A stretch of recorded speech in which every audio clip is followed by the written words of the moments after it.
Published, 8:32 Eastern Daylight Saving Time, the 2nd of August 2018. Updated, 8:32 Eastern Daylight Saving Time, the 2nd of August 2018. Pompeo will urge the region's leaders to enforce UN sanctions on North Korea, State Department officials have said. U.S. Secretary of State Mike Pompeo arrived in Malaysia Thursday, the first stop on a Southeast Asian tour expected to focus on North Korea's commitment to denuclearization and simmering maritime and trade tensions with Beijing.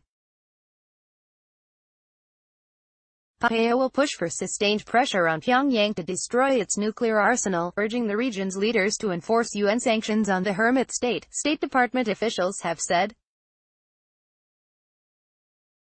The trip is also an opportunity for him to promote the United States' strategic vision for Asia at a time of friction with China over its moves to assert sovereignty in the disputed South China Sea. In Malaysia, Pompeo is set to hold talks with Mahathir Mohamad, 93, who was returned to power in May when the opposition won a historic election victory.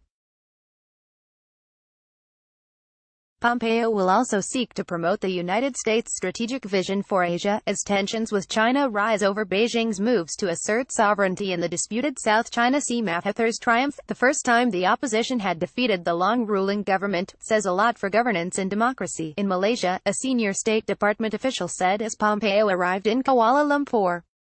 It's a strong democratic member of ASEAN, the Association of Southeast Asian Nations, the official added.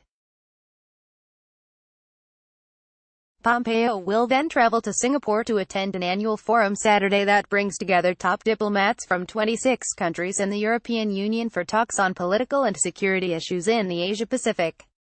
His North Korean counterpart will also be at the gathering in the city-state, where U.S. President Donald Trump and the North's leader Kim Jong-un held their historic summit on June 12.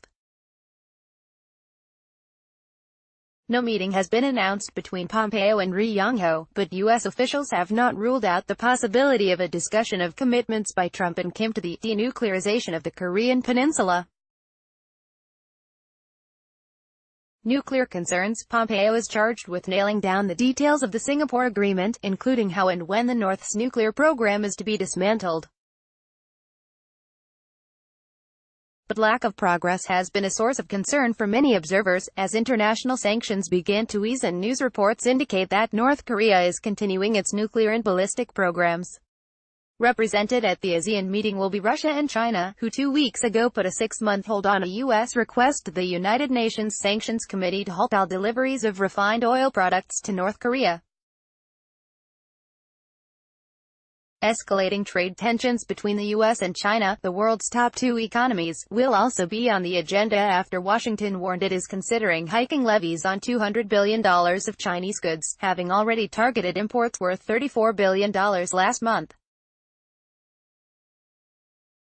In addition, the U.S. Secretary of State will focus on another major regional flashpoint at the forum: rival claims in the South China Sea and China's growing presence there. China claims nearly all of the sea, including waters approaching the coasts of ASEAN members Vietnam, the Philippines, Malaysia and Brunei, and has in recent years expanded its presence there by building artificial islands capable of holding military bases. Pompeo's last stop will be in Jakarta, where he will seek to reinforce relations with a key U.S. ally. Sorry, we are not currently accepting comments on this article.